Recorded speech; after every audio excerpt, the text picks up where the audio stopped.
hawa nafsu yang ada pada kita itu sesungguhnya kendaraan yang paling cepat untuk sampai kepada Allah.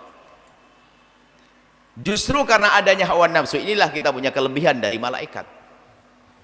Kapan itu? Di saat kita bisa melawan hawa nafsu kita. Malaikat nggak punya hawa nafsu, nggak ada syahwat, nggak ada ini, ya sudah, mulia dia. Tapi ini kita diberi oleh Allah syahwat, tapi kok kita bisa menahan dari nuruti syahwat yang haram, maka ketahuilah kita akan melampaui malaikat. Nah, di sini bukan kita mangkasa syahwat, ini ada aturan ya. Kalau bicara tentang syahwat, hawa nafsu ini semua dari kita hawa nafsu ini yang menjadikan kita ini hidup. Cuman harus ada batasannya. Kalau kita menuruti hawa nafsu melampaui batas, inilah akan masuk pada wilayah-wilayah yang dimurkai oleh Allah.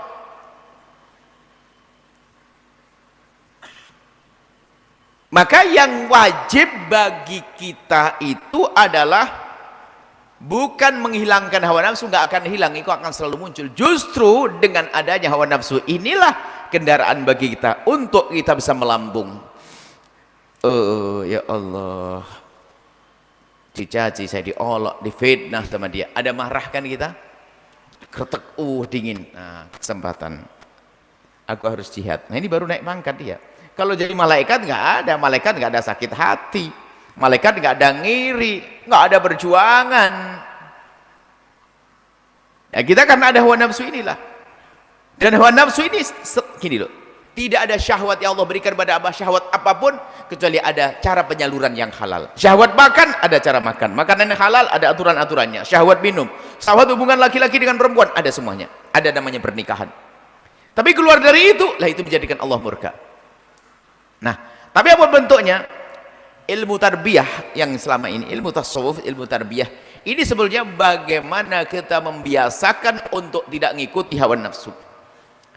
Dan setiap orang berbeda-beda, nggak bisa sama. Makanya kenalilah dirimu dan kenalilah kejahatan nafsu pribadimu, baru kita bisa melawan.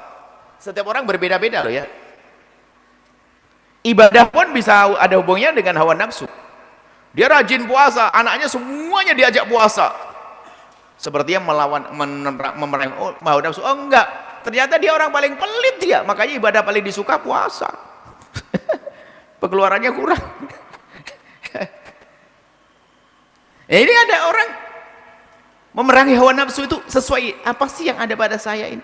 Kok saya ngirian? Wah, berarti jihad saya di sini. Saya kok sombong banget ya. So gampang dendam sama seseorang. Oh, lah itu.